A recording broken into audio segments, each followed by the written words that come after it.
حسینہ تو مان ہی جائے گی، جہاں بھی لوگ مانیں گے وہیں جائے گی، تو اس کے بعد تو آپشنس بڑے محدود ہیں. دیکھیں جو بات ہوئی ابھی آپ نے کہا کہ اس پہ ایک تو کس ملک کی آپشنس کو لیے وہ اس کو لے کیوں نہیں رہے.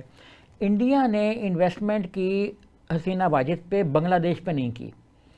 جو مطلب ویسٹرن میڈیا بھی کہہ رہے ہیں، اور اگر آپ مودی کا سارا پرسیپشن دیکھیں گزشتہ خاص طور پر جو ان کا پیریڈ ہے جب سے یہ بھی حکمران ہے 15 سال سے، تو یہ بھی ہیں اور وہ بھی اتنے عرصے سے 2014 سے تو پوری اسٹرینتھ پہ ہیں. تو انہوں نے صرف حسینہ واجد صاحبہ کو پہ انویسٹمنٹ کی، انہی کے ساتھ ملاقات کی، انہی کے ساتھ دورے کیے، انہی کو فیسیلیٹیٹ کیا. انہوں نے کچھ کہا تو وہ مان گئے، نیچے انہوں نے کچھ بھی نہیں فیسیلیٹی. بنگلہ دیش کے اندر جو ہے وہ ایشوز اسی طرح ہے، پانی کی تقسیم کا مسئلہ اسی طرح ہے، اس کے اندر جو ایک باغیانہ جذبات تھے وہ اسی طرح سے ہیں. جو کوٹا سسٹم پہ قبضہ جو ہے وہ ہندوؤں نے کیا ہوا تھا، کوٹا سسٹم کی وجہ سے بیوروکریسی پہ، آرمی پہ، اور پوری جو ان کی ملٹری اور سول اسٹیبلشمنٹ کی اگلی جنریشن ہی وہاں پہ قائم، اگلی تیسری چوتھی جنریشن اب تو کھڑی ہو گئی نا. دیکھیں اب تو ری جنریشن کھڑی ہو گئی اور ری جنریشن میں مخالفت ہو گئی. اچھا ایک تو یہ تو ان کی انویسٹمنٹ صرف حسینہ پہ تھی، اسی لیے بنگلہ دیش میں نظر آ رہا ہے کہ ہندو مخالف سارا پرسیپشن پیدا ہو گیا ایک دم، کیونکہ انہوں نے کسی سیاسی جماعت کے ساتھ مذاکرات نہیں کیے ادر دین عوامی لیگ کے. کسی سیاسی جماعت کے ساتھ کبھی آپ نے نہیں دیکھا ہوگا. وہ گئے پچھلی بار جب ایون مودی صاحب گئے تھے انڈیا کے بنگلہ دیش کے دورے پر، تو 21 آدمی وہاں پہ جاں بحق ہو گئے تھے فائرنگ میں، لوگوں نے مظاہرے کیے تھے. تو اتنی زیادہ مخالفت تھی پبلک میں انڈیا کی مخالفت تھی، لیکن وہ حسینہ واجد کی وجہ سے وہاں پہ سروائیو کر رہا تھا انڈینزم جو ہے. اچھا اب جیسے ہی جب یہ بیچ میں سے ایک پرسنالٹی ہٹی یا ویک ہوئی، تو انڈیا نے یہ پروپیگنڈا کرنا شروع کر دیا کہ وہ جی اس پہ ہم حملے ہو گئے، ہمارے مراکز کو برباد کرنا شروع کر دیا، ہمارے مذہبی. اور اس پر ایک ویسٹرن میڈیا نے، ہم چھوڑ دیں اسلامی میڈیا کا، اس کا ویسٹرن میڈیا نے یہ لکھا ہے کہ انڈین میڈیا نے یہ بتایا کہ 200 کے قریب اٹیکس ہوئے اقلیتوں پہ، کہ جس میں ہندو بھی ہیں، بدھ مت کے ماننے والے بھی ہیں، اور عیسائی برادری بھی ہے، تو یہ بھی لوگ ہیں.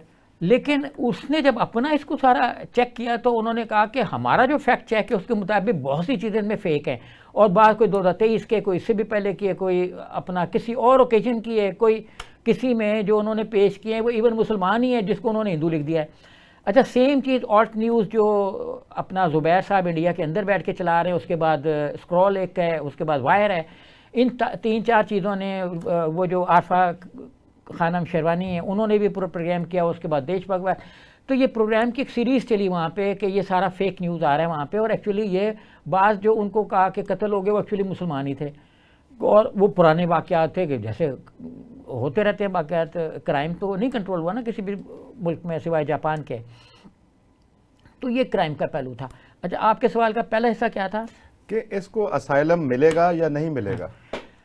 دیکھیں آپ نے جو یہ بات کی تھی کہ اتنی وہ ہیں، اور حسینہ کو 15 سال وہ اقتدار میں رہیں، 15 سال تو کنزیکٹیو رہیں، اس سے پہلے بھی 5 سال رہیں، تو 20 سالہ حکومت کے باوجود بھی ان کو وہ ہے نا کہ کہیں پناہ نہیں مل رہی، سیاسی پناہ. اچھا وہ لوگ جتنے بھی ہیں وہ ڈر رہے ہیں، گھبرا رہے ہیں کہ ہمیں عوامی مخالفت کا سامنا کرنا پڑے گا. پاپولر لیڈر ہوتا تو ان کو شاید 10 ملک سپورٹ کر دیتے. یہ انٹرنل ایسی اپرائزنگ تھی جو عوام نے کی، اور یہ بغاوت نہیں تھی، کامیاب انقلاب تھا. تو اس ایسے لیڈر کو دیکھیں، رابطے انہوں نے فرانس سے بھی کیے، انڈین گورنمنٹ نے کیے، نو مل گیا، آسٹریلیا سے کیے، نو ہو گیا، برٹن سے کیے جو بڑے ان کے اچھے تعلقات کے ساتھ بقول انڈین کے ہمارے ساتھ برسے آ رہے ہیں، وہ نئی گورنمنٹ نے جو لیبر پارٹی کے اس کو ایکسیپٹ کیا. تو فی الحال ان کے پاس کہیں بھی جانے کی آپشن نہیں ہے، کیونکہ ان کی حکومت آمرانہ تھی، اور اس وقت آمرانہ حکومت کا شکنجہ جو ہے نا وہ دنیا بھر میں اس طریقے سے نہیں ہے کہ کسی نے گھر پہ کوئی بھی ملک ان کو اسائلم دے گا تو وہاں کی پبلک ایکسیپٹ نہیں کرے گی. ہاں اس لیے مطلب وہ کہیں جائیں گے نہیں، اور آخر میں انڈیا کے اندر بحران آ جائے گا. انڈیا کے اندر بھی بحران آ رہا ہے، انڈیا خود بھی رکھنا نہیں چاہ رہا، کیونکہ جب انڈین میڈیا نے بنگال بھیج دیا، ہاں جب یہ پورٹریٹ کرنا شروع کیا کہ وہاں تو ہندوؤں پہ حملے ہو رہے ہیں اخبارات نے، تو انڈیا کے اندر جو ہندو تھے انہوں نے بنگالیوں پہ حملے شروع کر دیے. فیک کہانی پہ اصلی حملے شروع ہو گئے. ان کی تو کہانیاں فیک تھی نا، آؤٹ نیوز نے بتایا، اپنا الجزیرہ نے اس پہ سٹوری چھاپی، تو یہ ساری فیک کہانیوں کو پبلش کر کے انڈیا نے اپنے امن و امان کو تباہ و برباد کر لیا اور وہاں پہ وہ اچھا اب ان پہ انہوں نے قتل کے مقدمے بنا دیے. وہ جو ایک لڑکا مارا نا پہلی فائرنگ میں 2 جو جوان جاں بحق ہوئے, جی انہوں نے ان کے قتل کا پرچہ ان پہ درج ہو گیا. اچھا اب انہوں نے ان کا مطالبہ کیا ہے کہ یہ چونکہ کرمنل ہے, وانٹیڈ ہے, تو ہمارے حوالے کیا جائے.